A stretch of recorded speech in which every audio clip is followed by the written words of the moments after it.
Okay, so welcome to part 2. I've taken a short break while the video was uploading, and where we are at is age 19, and a lot happened at age 19. So I want to say, before I started working with my recruiter, there was something I left out. During the time of my substance abuse, there was a time period that, due to circumstances, I got cut off, so to speak, from my resources. And I also lost my best friend, not to death, sorry, she moved out, and very viciously. There was circumstances that all of my friend circle I was then estranged from, and then I was also estranged from the family because they were suspecting that I was on drugs since I was hanging around that crowd. And I was given a reason that because I came out of being bisexual, that my family didn't want that to be known yet to my very younger stepbrothers, and so I wasn't allowed to come around for the holidays that year. And I was sitting in my apartment alone, and I had my suicidal ideations come back stronger now, my mind being much more depleted of serotonin from the ecstasy use, much depleted on all of the happy feelings, and I knew that I was really going to find a way to do it. And in fact, I was very frustrated that I didn't have access to a weapon to do it, because I didn't want, I couldn't think of how to do it without causing a lot of pain unless I had a weapon. And that's where I was at, was needing to find that. And I did reach out to my family, and they suggested I call, not having any tools to help, suggested I call a hotline, and I did. They came to my apartment, and it had nothing in it. Everything had been taken from the prior roommate. There was like Sonic slushies all over the wall. Like, she was very angry at me. And they were all on drugs themselves, so they retaliated very harshly, and the people decided to take me to the mental hospital, and I was an inpatient for 7 weeks. And again, because my family then showed up and visited me, I again did not digress trauma too much. I think I did admit that I had some, but I didn't talk about it. What I talked about was my deep depression, that I was very, very depressed, and I ended up getting diagnosed borderline personality disorder, with anxiety disorders. When I got out, I was medicated and ended up returning to drugs. This is all in that 3-month stint. Returning to drugs while medicated, really messing with my neurochemistry. And I was re-invited into that friend group because they now realized I wasn't suicidally depressed, and they thought I was doing better, and that it was okay to do drugs with them again. And I ended up slowly doing more and more drugs, and ended up not making the appointments to have my meds, and had to cold turkey the meds, and again, neurochemistry all messed up. I was in a really low place. And then that's when, being homeless through the winter, living in a van through winter, and just horrible conditions, when I accidentally got my last scholarship check from college, which I shouldn't have got because I wasn't attending anymore. I got it, and I fled to another state to restart over my life. Then I started working with a military recruiter. So I'd already been to that state once and left and got into that situation and came back to that state. And I Before I was hospitalized, I had already tried to attempt to take my life via antifreeze. So trigger warning, sorry, I should have said that. Antifreeze on hot Cheetos. I thought that tasted fine, and so the fact that I had attempted that way and that didn't work. I didn't have enough. That didn't work. I went to the ER for that, and that happened just visiting the state of Arkansas, and maybe I shouldn't have said where I am, but visiting.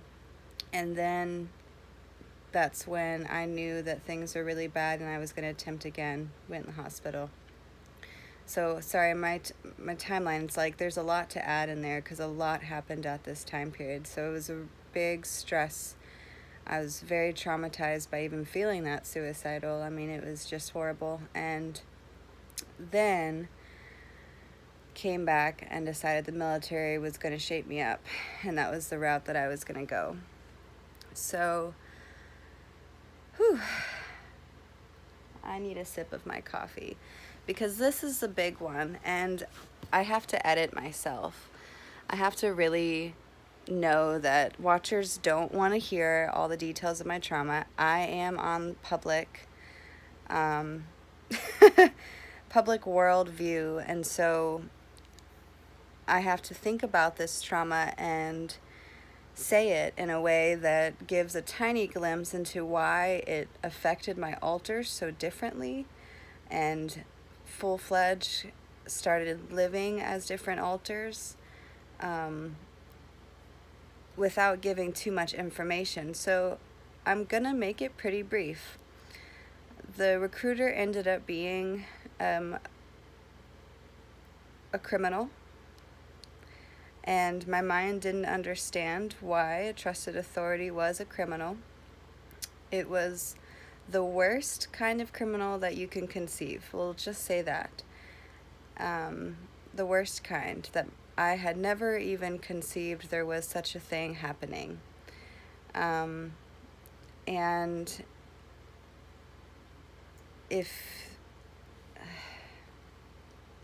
sorry. We ended up getting in a romantic relationship, and he confessed crimes to me, and I had to visualize all of them, and then bam, an ice storm hits, this horrible ice storm that I'm stuck on a mountain with him for months, having to fake that, okay, that's okay that you're a crazy criminal, okay, and just pretending along for months. I did call and reach out to my mother once and let her know that it's not safe to be calling the family and contacting them, and I'm in a situation, but I didn't give any details, but I did reach out and tell her that. I will say that there was, just to paint the picture as it is, I will not go into abuse details, but I will say that there was a death threat on me and my family for knowing what I knew, and that it was a very, very unsafe situation, and I absolutely thought I would not make it out. I absolutely thought that I was going to die and be there on that mountain, and no one would know about it. Whether that's real or not, that's how I felt during it. And I spent a lot of time outside, a lot of time looking at the ice storm and the snow and trying to find some beauty. I began praying a lot more, incessantly, and asking for angels to guide me and to protect me and my family. And I had visions of a dove a lot, of the Holy Spirit, and I remember there were risk of bobcats and jaguars. I'm like, there's not jaguars in Arkansas, it doesn't make any sense, but I was told that there was, and I thought I spotted one once, but I don't know. There's bears and there's all these animals, and it's just the middle of nowhere. And during the ice storm, I was doing pre-military training still and acting along. So I was practicing sniper shooting, and there was just a lot of weapons around, a lot, and it really shook me up to my core. I started to feel that I had to become this amazing, observant person to detect when the risk of threat moved into action on my life, and I felt that I needed to be the best shot possible to defend myself. So I started taking my role as a shooter very seriously, and wore camo and boots every day, and we carried guns when we went hiking, and all along I had to act that I was in a romantic relationship with this nightmare of a person who could seem like the most normal, caring patriot. That's enough details about that. I hope I didn't traumatize anyone by hearing it, but it was very traumatizing for me, and I acted my way right out of it. I made it to where he no longer wanted to keep me as his romantic partner, instead of fleeing due to my fear of being killed. I really did not respond when weapons were pulled on me. I was very complacent, and I made it appear that, of course, I will not tell anybody. I never have gone to authorities. I'm sure there's judgment there, but without evidence, it just is a big risk for my life. And with the connections that he had, there's no way that I would be believed. And I was even told, due to my mental illness history, there's no way anyone would believe me, which is very likely. Apparently, you can't just take a polygraph test and that be evidence. I've looked into it. I've looked into anonymous reporting.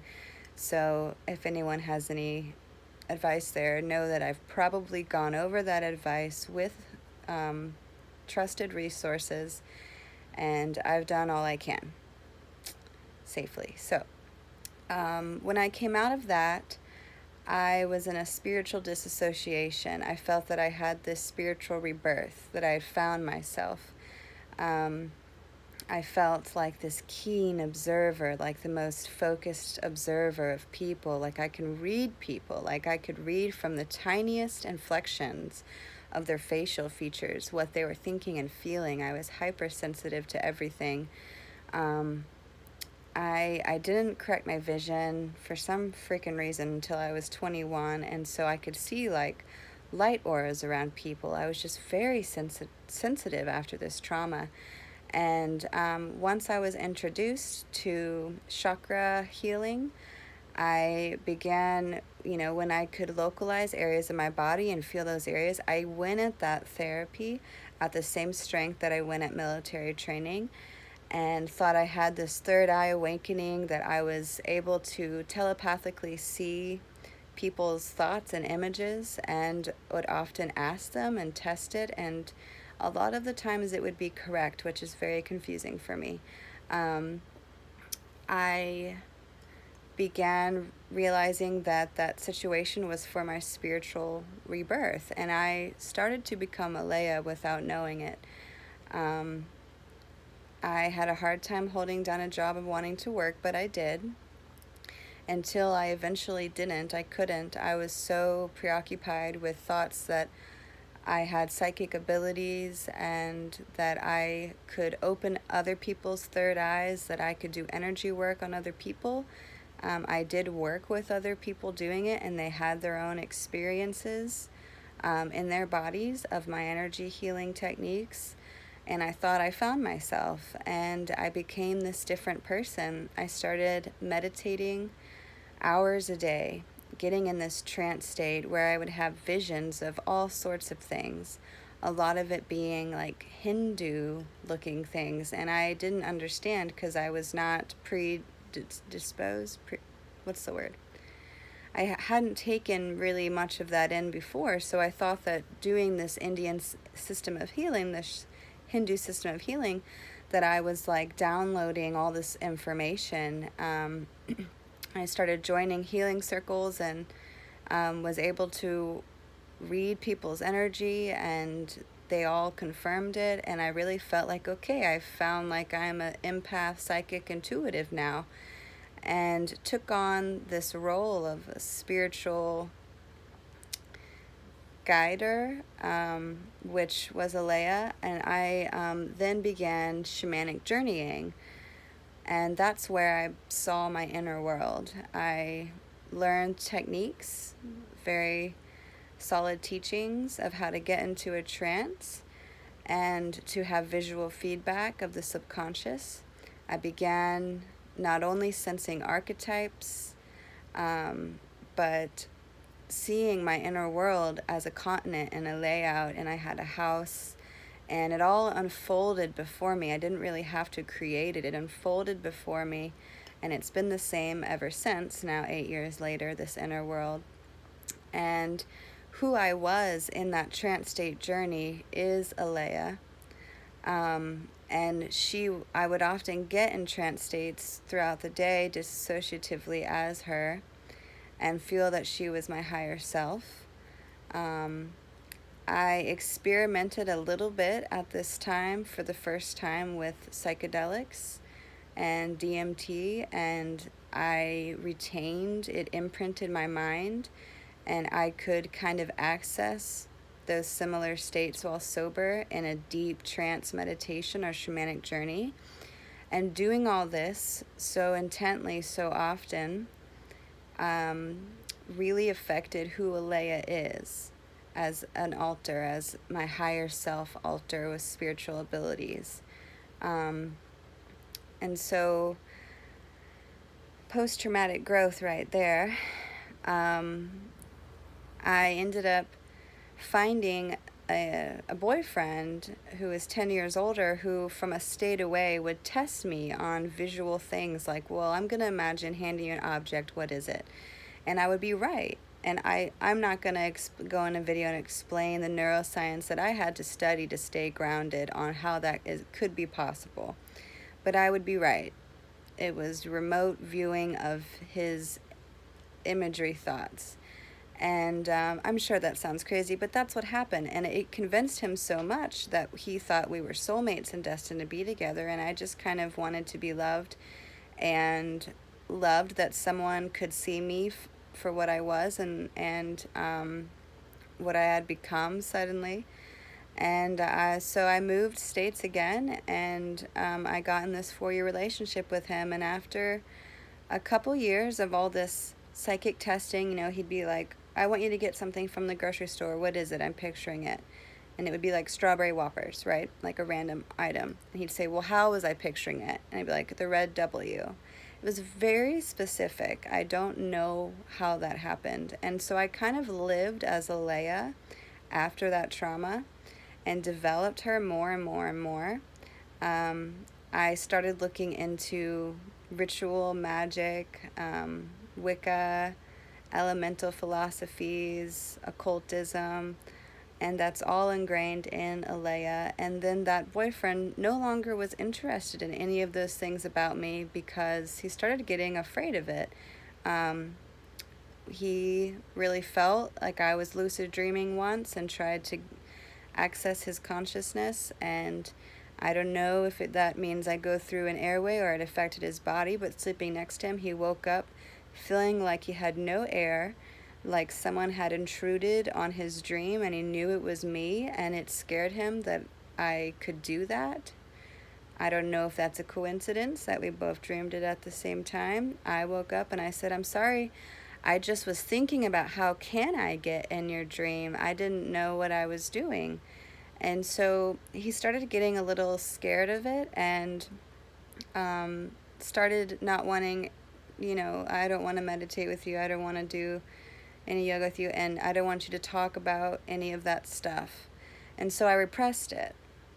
I felt to keep him, I had to be totally normal.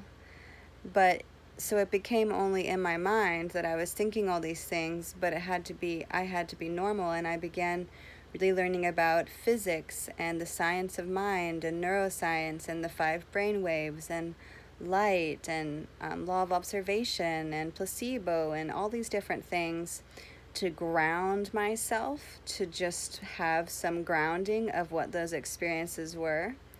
I lived with someone who had a master's in physics, and so I would run by all these thoughts of the universe and by them and how stars are formed and just all kinds of stuff. And so I started getting more into science and back to myself, I guess. Less and less feeding into the Alaya side of me. But what I found was in shamanic journeying, I had two animal altars. One was the tiger, Akasha. Akasha means Akashic records, the records of all things psychic. And Akasha was like that prowess observer in me that I picked up in my military trauma. And then there was a dove, Noble, which was the Holy Ghost or Holy Spirit symbolism that later I realized is a form of Michael, an altar I've had around a long time. That reminds me, I used to switch into Michael in 5th grade. He was a 2-year-old toddler, all-knowing, wise angel in 5th grade. And I would switch in and talk in a toddler voice, and one day realized I couldn't stop doing it when I got in trouble by the teacher. So I had switched before into him as an altar, but he's now 19-year-old angel, Archangel Michael altar due to the spiritual aspects that I relied on during my trauma.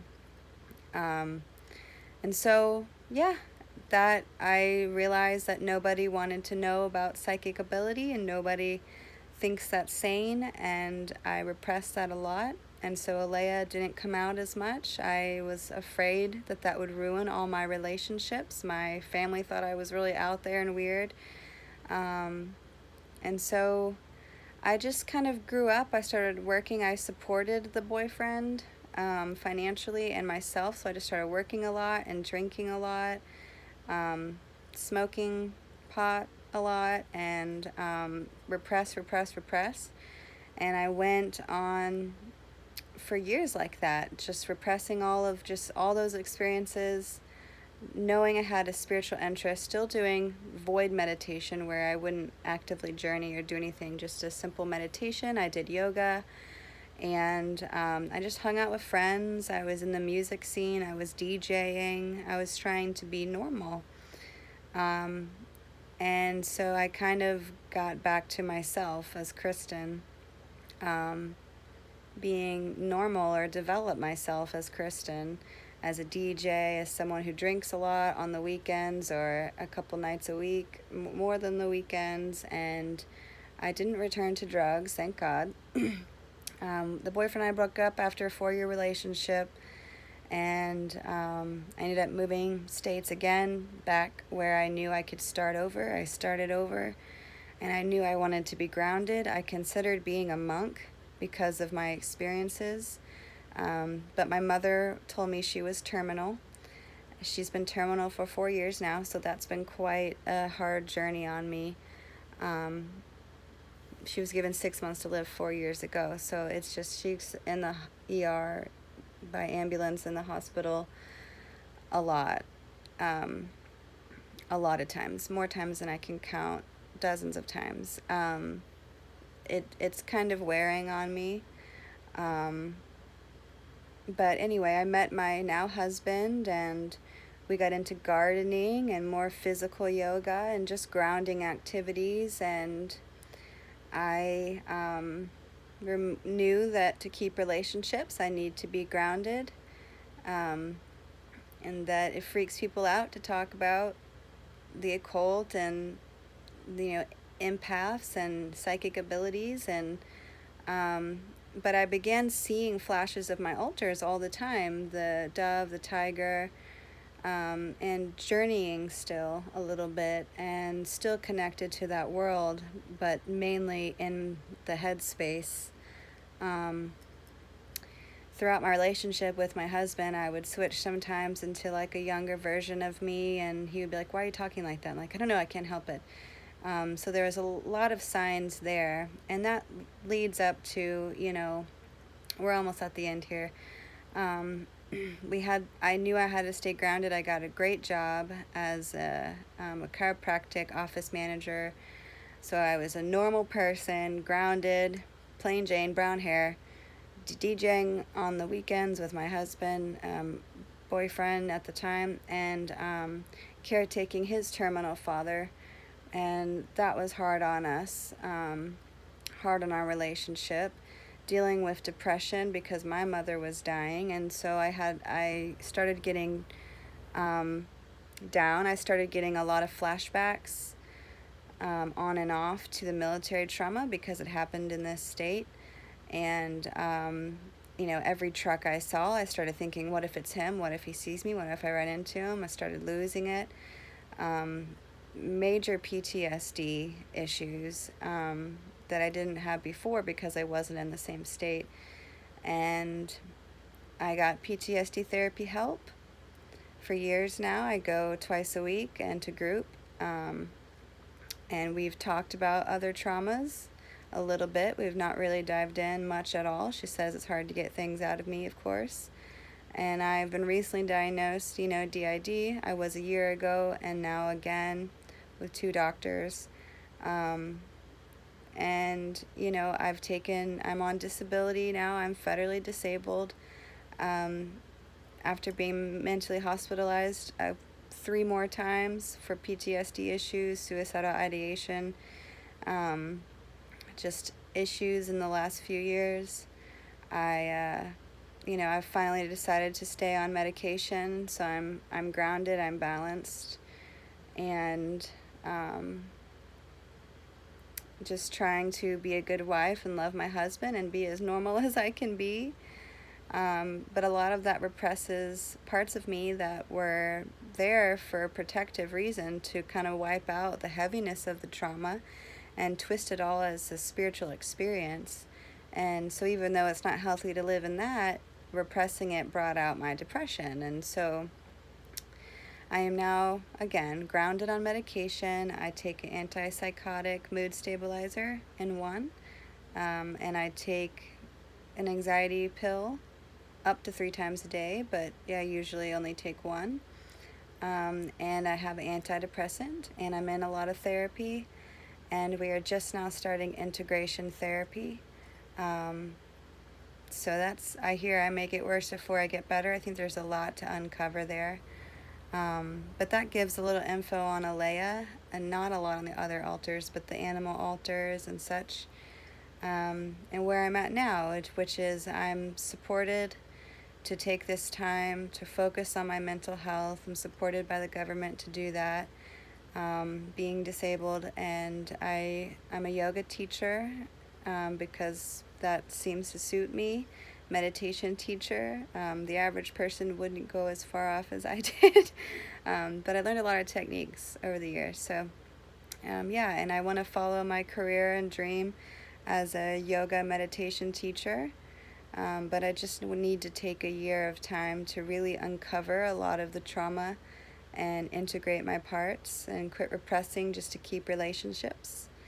And my husband supports me fully. We've had some rocky times at my bottoms, very rocky times. I almost lost him, but he's now on board more with my therapist and sees her, and we're working through it. And so that's kind of my story in a nutshell. And if anyone watched both of these videos, I really appreciate it, because I've not really got that out before in a whole stint. Like, this is the story. So appreciate y'all watching. I'm gonna go ahead and end the video since it's long enough. Thanks so much, guys. Bye.